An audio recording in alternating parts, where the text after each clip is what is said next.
I'm 34 years old now. I've been widowed for 6 years, but that isn't the story I'm telling. What I'm talking about ended long before the paperwork, long before the funeral, long before I understood I was already alone. People think marriages end with shouting or betrayal or slammed doors. Mine didn't. It just faded.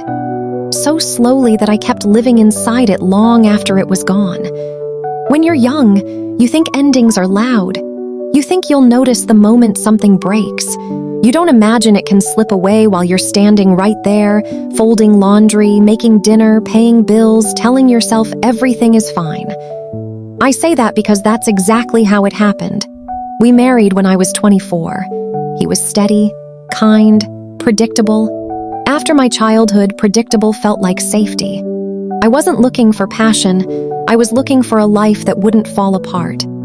And for a long time, it didn't. We worked. We saved. We bought a house that smelled like fresh paint and optimism. We had 2 children. We went to birthday parties, school concerts, neighborhood barbecues. If you'd asked me then, I would have said I was happy. But happiness back then felt more like relief. Relief that nothing was wrong. I didn't realize how quiet our marriage had become because life itself was loud. Kids fill every corner. Responsibilities shout over everything else. You don't notice what's missing when you're busy surviving the day. We stopped talking somewhere in the middle years. Not all at once, just little things. He stopped asking how my day was, and I stopped offering. I stopped telling him when something hurt my feelings. He stopped noticing when I went quiet. It didn't feel worth bringing up. There was always dinner to make, always a form to sign, always tomorrow. Tomorrow became my favorite lie. I told myself, this is just how long marriages are. I told myself intimacy changes, people change, expectations change. I told myself wanting more would be selfish. Sometimes, late at night, I'd lie awake next to him and listen to his breathing. It was steady, familiar. There was comfort in that. But there was no closeness. I don't mean romance, I mean the feeling that someone knows you, that someone sees you becoming yourself year after year and stays curious. We stopped being curious about each other. I noticed it first in the small silences. When something funny happened and I didn't think to tell him. When something painful happened and I handled it alone. When I started keeping parts of myself quiet because they didn't seem to fit anymore. I changed my hair once. Nothing dramatic, just shorter. He didn't notice for 3 days. That shouldn't matter. But it did. I didn't say anything. I smiled when he finally mentioned it, like it was a joke. I told myself not to be sensitive. That phrase followed me for decades. The truth is, neither of us was cruel. That's what makes it harder to explain. He wasn't abusive. He didn't cheat. He showed up, paid bills, fixed things around the house, took the kids to practice. And I did my part too. I cooked, organized, remembered birthdays, held everything together. We functioned beautifully. We just didn't touch each other anymore. Not really. When our children left home, the quiet became unbearable. The house echoed in a way it never had before. We sat across from each other at dinner like polite strangers. Conversations turned practical. Who needed what? Who was doing what time things happened. I remember one evening thinking, if I disappeared, how long would it take him to notice? That thought scared me, but not enough to say it out loud. I kept waiting for a moment that would force us to talk. A crisis, a fight, something that would demand honesty. Nothing came. Years passed that way. Years. We aged beside each other, not together. Gray hair, stiffer joints, slower mornings, still no conversation about us. Sometimes I wondered if I was imagining the distance. Maybe this was just maturity. Maybe real love was quiet, but deep down I knew better.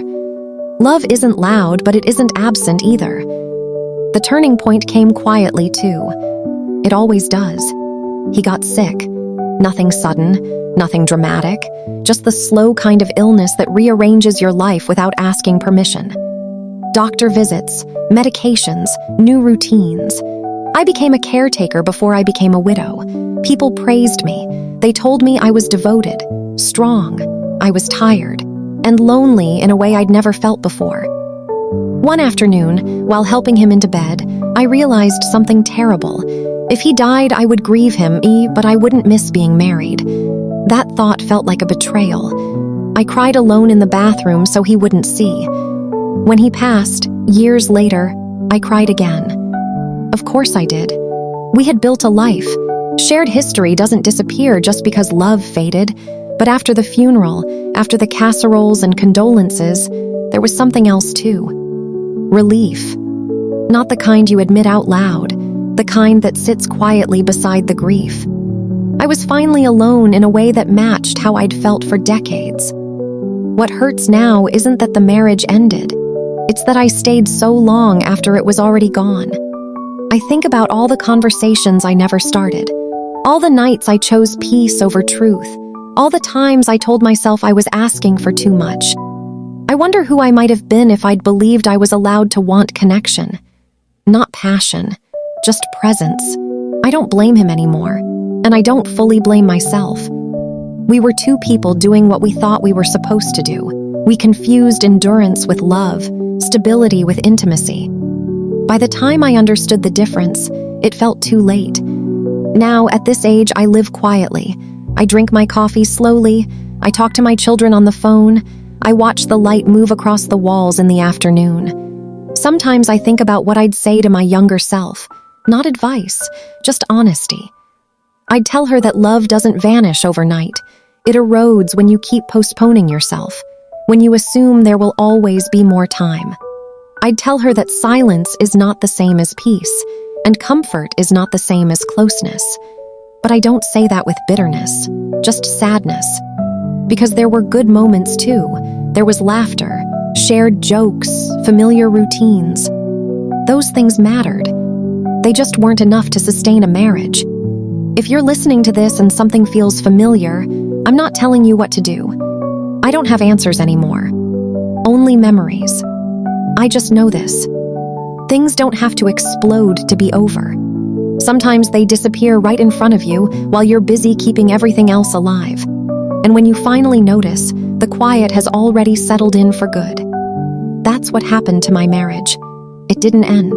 It slowly disappeared, and I let it.